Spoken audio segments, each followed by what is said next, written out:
Perkenalkan, nama saya Indi Cynthia dari Prodi Pendidikan Kewarganegaraan Fakultas Ilmu Sosial. Saya akan membahas mengenai bentuk negara dengan dosen pengampu Bapak Raharjo SPD MSI. Pengertian negara. Bentuk negara ialah merupakan batas antara peninjauan secara sosiologis dan peninjauan secara yuridis mengenai negara. Peninjauan secara sosiologis jika negara dilihat secara keseluruhan tanpa melihat isinya, sedangkan secara yuridis jika negara atau peninjauan hanya dilihat dari isinya atau strukturnya. Bentuk negara menurut para ahli. Menurut Aristoteles, bentuk negara ialah yang membentuk suatu sistem pemerintahan dan terbagi menjadi bentuk negara baik dan bentuk negara buruk. Aristoteles membagi negara menjadi 6 bagian. Bentuk negara baik adalah monarki, aristokrasi, dan politeia, sedangkan bentuk negara buruk adalah demokrasi, tirani, dan oligarki. Menurut Jelinek dalam bukunya yang berjudul Allgemeine Staatslehre menyatakan bahwa bentuk suatu negara ditetapkan berdasarkan pihak yang mengambil keputusan. Ketika kemauan negara ditetapkan oleh satu orang, maka negara tersebut berbentuk monarki. Sedangkan jika diputuskan oleh lebih dari satu orang, maka berbentuk republik. Menurut Leon Duguid di dalam bukunya yang berjudul Treated the Right Constitutional menyatakan bahwa bentuk negara bergantung pada cara pengangkatan kepala negara. Penunjukan ini terbagi dua, yaitu berdasarkan keturunan yang mengindikasikan bentuk monarki dan pemilihan yang menunjukkan bentuk negara republik. Menurut Prof. Miriam Budiharjo, negara adalah organisasi yang dalam suatu wilayah dapat memaksakan kekuasaannya secara sah terhadap semua golongan kekuasaan lainnya dan yang dapat menetapkan tujuan-tujuan dari kehidupan itu. Adapun bentuk negara dan contohnya itu negara federal. Negara federal sering disebut dengan istilah negara serikat. Negara federal dapat diartikan sebagai bentuk negara yang terdiri dari kumpulan beberapa negara bagian. Keseluruhan dari negara bagian tersebut diatur dengan peraturan yang mengatur tentang pembagian kewenangan antara pemerintah federal dan pemerintah negara bagian. Hal ini dapat diartikan juga bahwa setiap negara bagian memiliki pemerintah dan konstitusi sendiri. Meski demikian, yang menjalankan hubungan internasional dengan pihak luar negeri tetaplah menjadi kewenangan negara federal.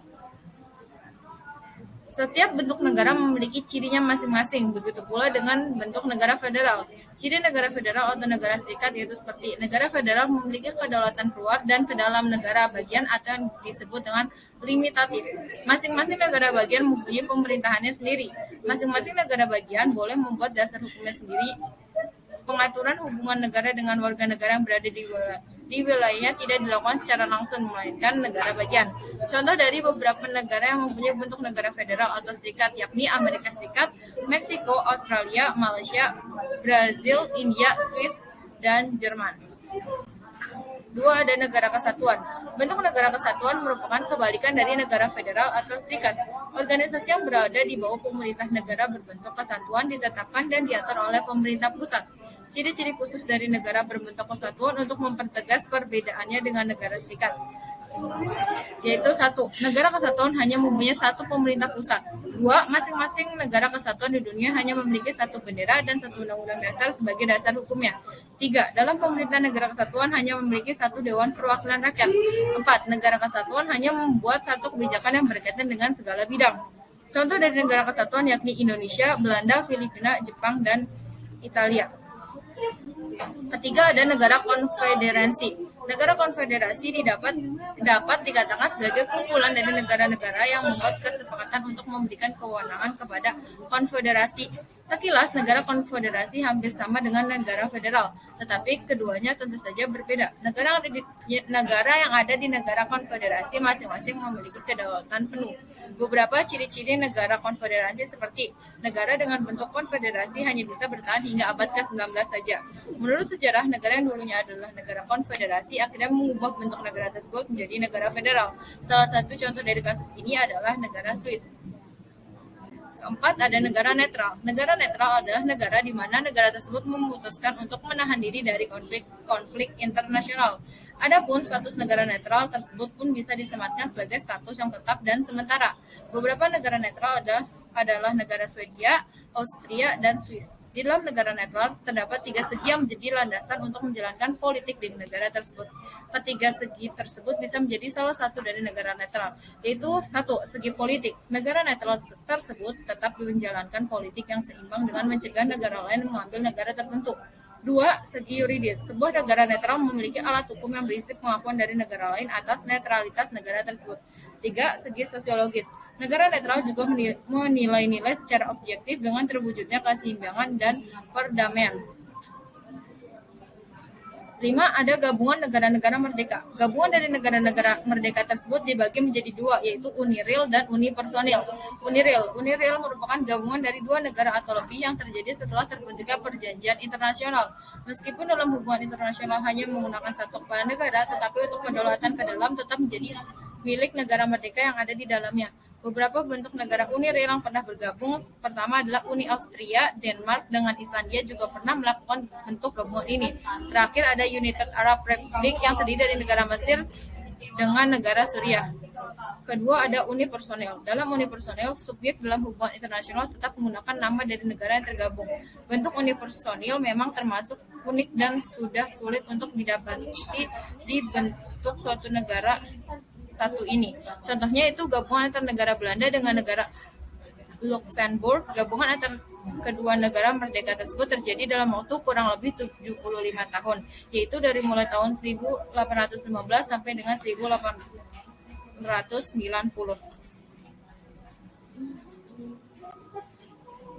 Selanjutnya ada negara protektorat. Pengertian bentuk negara protektorat bisa diambil dari penamaannya, yaitu protect yang berarti melindungi. Dalam bentuk negara protektorat terdapat dua buah negara yang mana satu negara kolonial melindungi negara yang berada di bawah kekuasaannya. Karena status mereka yang berbeda, yakni melindungi dan dilindungi, maka kewenangan yang dimiliki juga berbeda. Sejumlah negara yang pernah menerapkan bentuk negara protektorat yaitu Vietnam, Laos, Kamboja, Tunisia, dan Maroko. Selanjutnya ada negara kecil. Negara kecil sesuai dengan penamaannya, mereka yang memiliki bentuk negara kecil adalah negara-negara yang wilayah kedaulatannya tidak begitu luas. Karena wilayah kedaulatannya tidak luas, maka jumlah penduduknya pun tidak banyak atau sangat sedikit.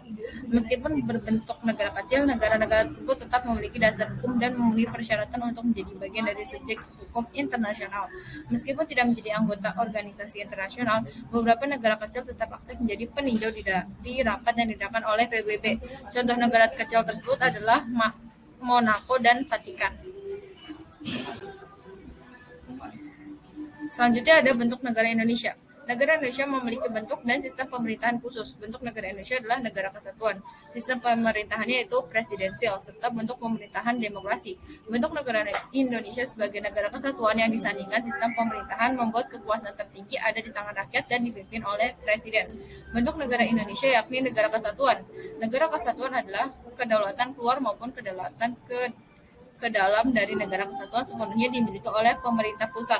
Tidak ada organisasi pemerintahan lain yang berdaulat selain pemerintah pusat.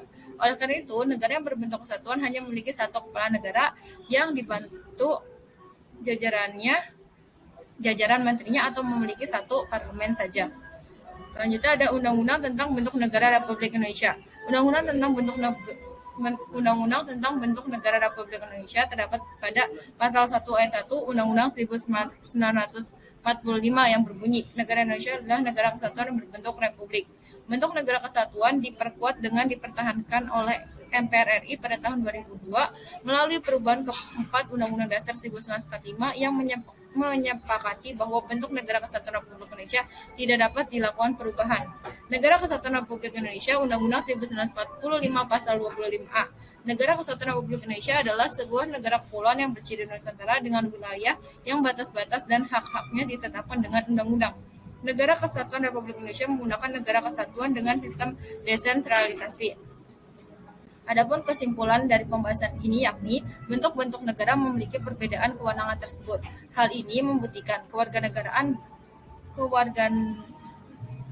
membuktikan bahwa negara-negara bagian tidak memiliki kewenangan untuk membuat perjanjian militer maupun politik, serta tidak berwenang untuk memberikan perjanjian perang maupun perdamaian.